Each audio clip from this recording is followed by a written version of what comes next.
Good afternoon. My name is Nancy Gaskins, and I am the founder of the Passive Income Generators. We're a wealth building club filled with entrepreneurs around the globe who are interested in creating multiple streams of passive income and achieving financial independence in 5 years or less. How much would it take you to create, fund, and live a life worth smiling and talking about? Do you think you could do that in 5 years or less? Does it sound impossible? Well, that's what I'm here to try and help you get through that mindset problem that you have. You may be like me and you've got a short window that you're trying to make up maybe for some lost time. So what I'm going to do over the course of the next few videos, I'm going to try and break these down into bite-sized pieces to help you figure out where it is that you need to be so that in 5 years or less, you can indeed achieve that dream of financial independence. So one of the first things that you have to do is you kind of have to educate yourself on the market. You have to know what's going on out there so you have some benchmarks. The next thing that you'll need to do is you need to find your number. How much is it going to take for you to be able to create and live the lifestyle that you want for your family? You may have some big dreams that you're wanting to accomplish. You may have a foundation you would like to do. You may be wanting to do a generational legacy that will outlive you. All of these things you need to take into consideration. Maybe you just might be wanting to replace your current income.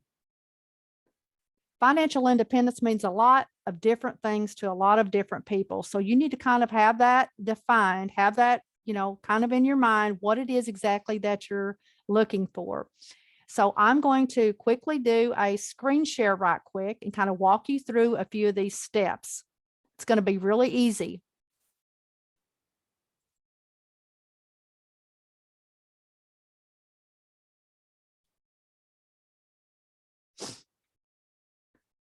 Step one is you need to know your numbers.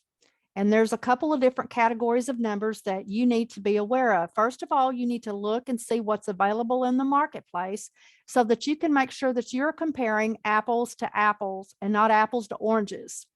So the first one, you need to look at the stock market. That's kind of a popular one that everybody is familiar with. That's companies who have sold their stocks. You've got mutual funds. You've got a variety of different things out there that you can look at and get some historical data. You may have a 401k at work. That can provide you with some really key insights into what you can expect. So let's take a look at a few of those. The Standard & Poor 500, basically, this is a big benchmark. This is the most stable companies in the United States, and the historical average since 1920. Now that's overall since 1920.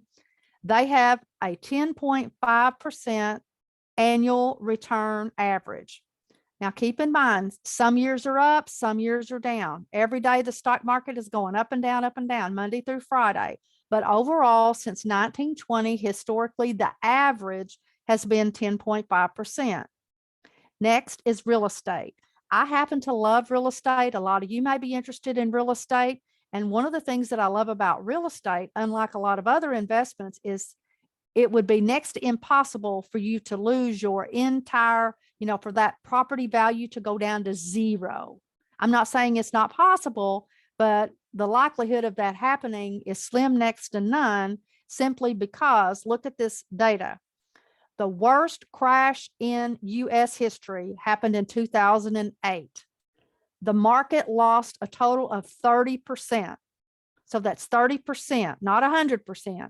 So the worst one in American history, the bottom fell out and there was a 30% drop in value. Didn't take very long though, and it rebounded, and now it is far superseded ever what it was before that market crash. Okay. Next, treasury bonds. Treasury bonds and US savings bond. Anytime you hear the word bond, what that means is you have loaned somebody money and they're going to give you interest in return. So a government bond, a US savings bond, or a T bond is you're loaning our government money. Those typically, in most people's minds, they think that those are really safe investments. If you're a regular bond, that could be a company that you're loaning money to. Have you ever heard the term junk bond? That means that that's a bond that the likelihood of them paying you back is slim next to none. And typically they're going to pay you a lot higher interest because the risk is higher. We'll talk about risk here in a minute. So T-bonds are paying about 1.25% per year. That means you give them $1 and they're going to give you a penny back at the end of the year. In the United States, we don't have fractional cents. So that's a little bit odd, 1.25% per year. US savings bond, 0.10%. So you don't even get a penny in the savings bond. Money market accounts, those are about 1 to 3% on average per year, even though right now, when I Googled it, they're kind of in line with CDs right now, about 0.55, 0.62, something like that per year. So you give the bank your money, $1, and you don't even get a penny back at the end of the year. Not real good. I think we can beat that, don't you? Next, you want to talk to a financial planner and see what they say. So typically those with 401s, they can say that you can expect to get about 5 to 8% based on market conditions. So for my example that we're going to be going over today, I'm going to use 5% during our retirement, or during that time when we say we want to achieve financial independence, when we are relying on all of our money working so hard for us that we no longer have to work hard for our money. And we can pull money out every single month, quarter, year, whatever, and it's going to take care of us. So for this example, we're going to assume that we're going to receive 5% per year, and it's going to be compounded on a monthly basis. The next set of numbers that you need to know is your household income. Where does your household income stack up against everybody else in the United States? Again, if you do not live in the United States, you can Google it and find the numbers for your particular country. You can even go down as far as city and state if you want to see how your areas are in comparison. So for the US, the median household income was $67,521 a year. That means half of everybody that earned income was above that, and the other half was below that. So if you lined up everybody that went to work in the United States and threw a dart to hit the midpoint, the one that's right smack dab in the middle, it would be $67,521. The top 5% is at $393,662. And then the top 20% is $224,988 a year. Where do you fit in? Where would you like to fit in? This just gives you some benchmarks. Okay, now we know the benchmarks of what the market has available for us out there. Now we know what our household income is in comparison with everybody else. You need to figure out, do you want a higher standard of living than what you do right now, or are you just wanting to replace your income? Next, you want to find your number. So how much money do you need to invest at 5% a year to get you to your annual income replacement? So what I did was I used a calculator, and I'm going to show you how to do that here shortly. And I just did a couple of rough guesstimates here to kind of get us in the ballpark. So the first one I did was I used $500,000 at 5% a year, compounded it monthly. And I found out that if I had $500,000, it would give me about $25,000 a year in income. That's not bad, but that's not going to replace my income and allow me to be financially independent. Probably you neither. The next number I did was $1 million. If I had $1 million, it would give me about $51,000 a year. Not bad. Go up a little bit. 1.5 million would give me $76,742.85. Now, this is where the median average household income in the US would be for replacing your income. You would need about $1.5 million invested somewhere at 5% to give you that. Next, I wanted to go ahead and go up because a lot of you you've told me that you want at least $100,000 a year in passive income. So you would need about $2 million to get you there. Here's 5 million, here's 7 million, and here's $10 million. $10 million at 5% would get you around the $500,000 mark every year. Let's go back up here and look and see where that would put us on here. The top 5% is at 393. So somewhere between $7 and $10 million is what you would need to be in the top 5% of income earners in the US. Now, one thing this example does not take into consideration is taxes. Depending on where you live, you're going to have some federal, state, and probably other taxes that you need to take into consideration. All I'm trying to do here is get you in the ballpark so that you can get your mind wrapped around, okay, what is my number? What's my goal? Where do I need to be shooting my sights to invest so that I can be financially free, where I've got enough passive income coming in each and every month that I no longer have to work if I don't want to. Okay, if I don't want to. So for the United States, you can go to irs.gov, and here's your tax brackets. Your tax bracket starts at 10 and goes all the way up to 37%. One of the things that I did here is, for this worksheet, I chose the married filing separately. What I'm doing is I'm talking to you as an individual. I'm not talking to you as a couple. I'm not talking to you as a single person or whatever. I'm just saying, if you had to start with zero right now, so pretend like you don't have anything, what's it going to take to achieve financial independence from zero in 5 years? Where do you need to be? That's what this video series is going to be about. Okay. Now I want to show you right quick how to figure out and play with some of these numbers. One of the things that that's been driving me a little bit bonkers is the calculators. A lot of the calculators are like dinosaurs back in the dinosaur age. They don't allow you to go over 100%, and they won't allow you to compound more frequently than some of us are being able to compound. So for example, traditionally you might compound quarterly, monthly, and annually.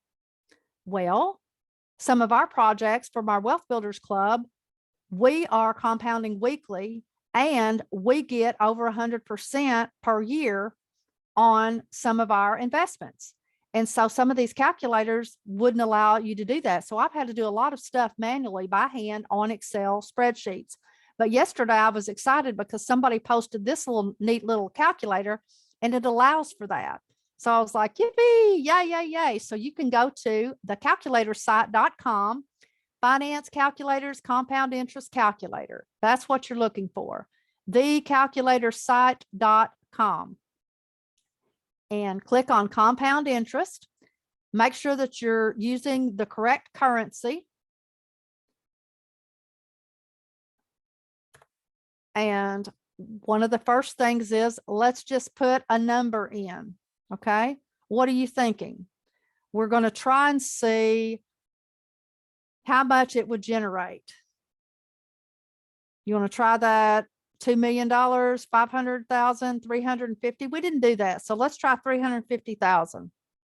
If we had 350,000, here you would put the interest rate 5% per year. Make sure that you have the correct interest rate, how often, right here, because this will really foul up your numbers if you don't. It's 5% per year. I put in 10 years. How often are you going to compound? monthly. Again, you can have all these different options here, which is great for this calculator. And right now, we're not going to talk about withdrawals. We're going to do that next time. Right now, we're just trying to play with the numbers. Let's see what it says.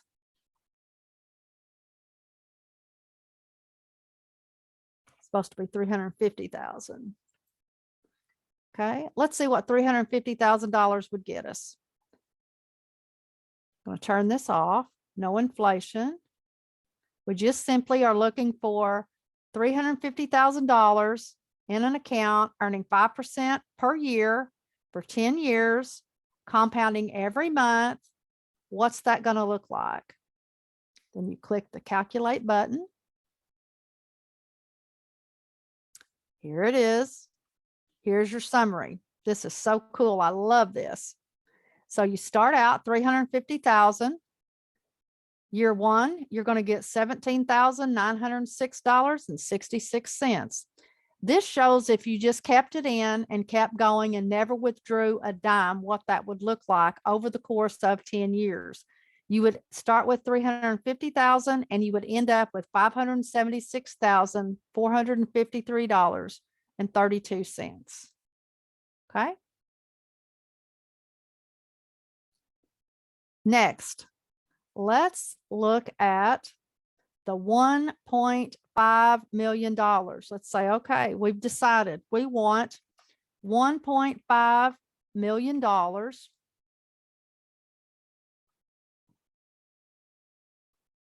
at 5% per year, 10 years.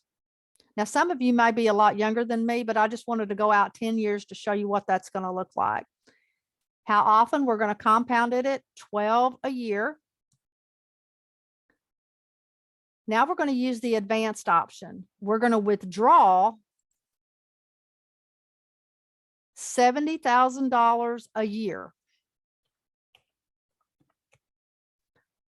And we can decide how often we want to take that money out. We're going to take it by the year. We're going to take it monthly, quarterly, half a year, yearly, whatever. Okay. I'm going to tell you, if you take it out once a year, your account's going to get hit, boom, and you're going to lose a lot of interest by doing it that way. What I would suggest is you take your $70,000 and pull it out, you know, divide that by either quarterly or monthly and only take out that much money that you need to live on each month so that your money is still sitting there earning interest.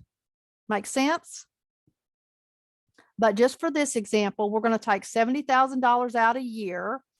And when do we want to take it out? We want to take it out at the end of the period because we're putting it in. We want it to draw interest for the whole year, and then we want to pull it out.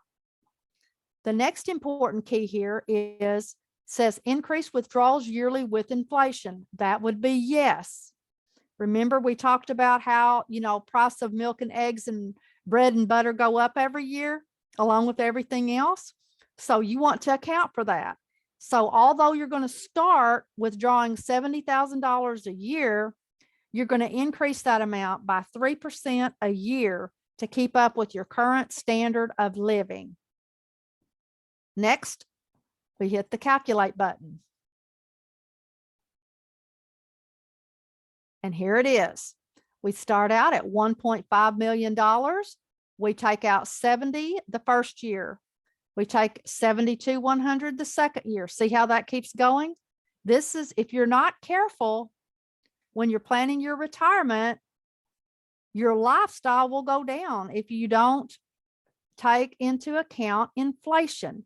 Look at this. In 10 years, that 70,000 now is at $91,334.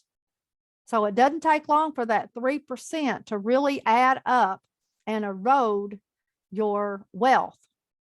You start with 1.5 and each year your balance is still increasing until you get down to about right here. Notice what's happening here. 1.504, now you're starting to lose money in your account. What's going on is you're starting to eat into your capital.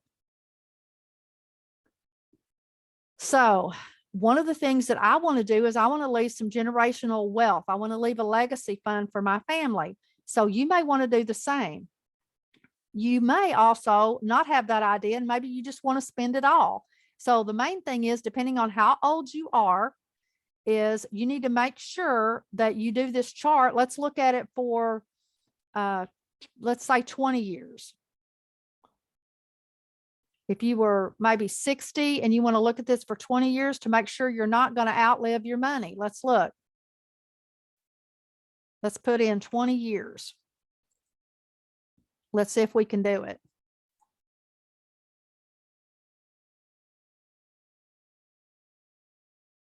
Okay, at the end of 20 years, you're still at $1 million.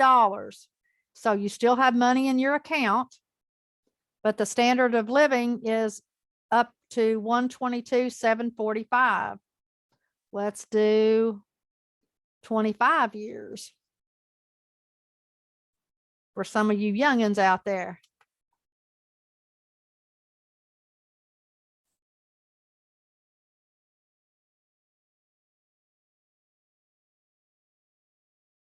All right, at the end of 25 years, we still have over $500,000. But remember, we started at $1.5 million.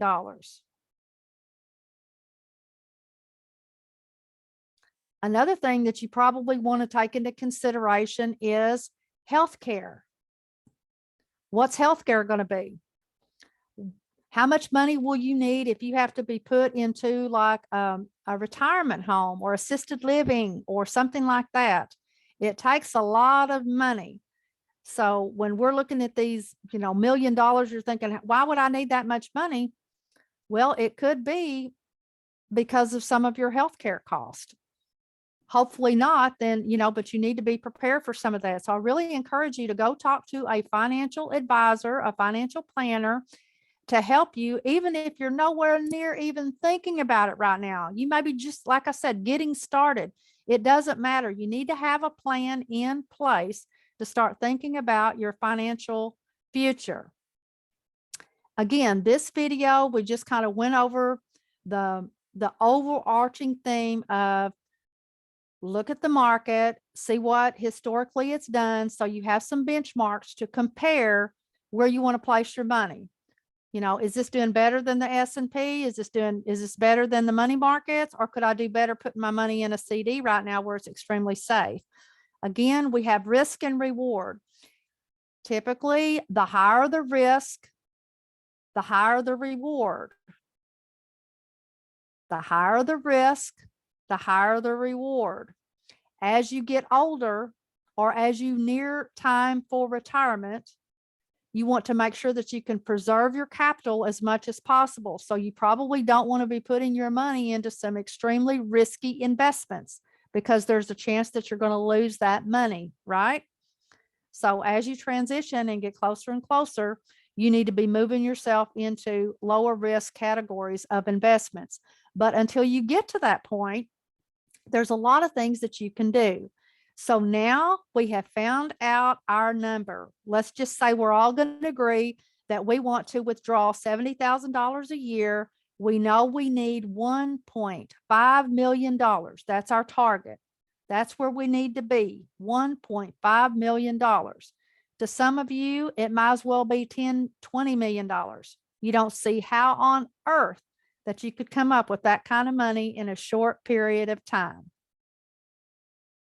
That's where passive income generators can help.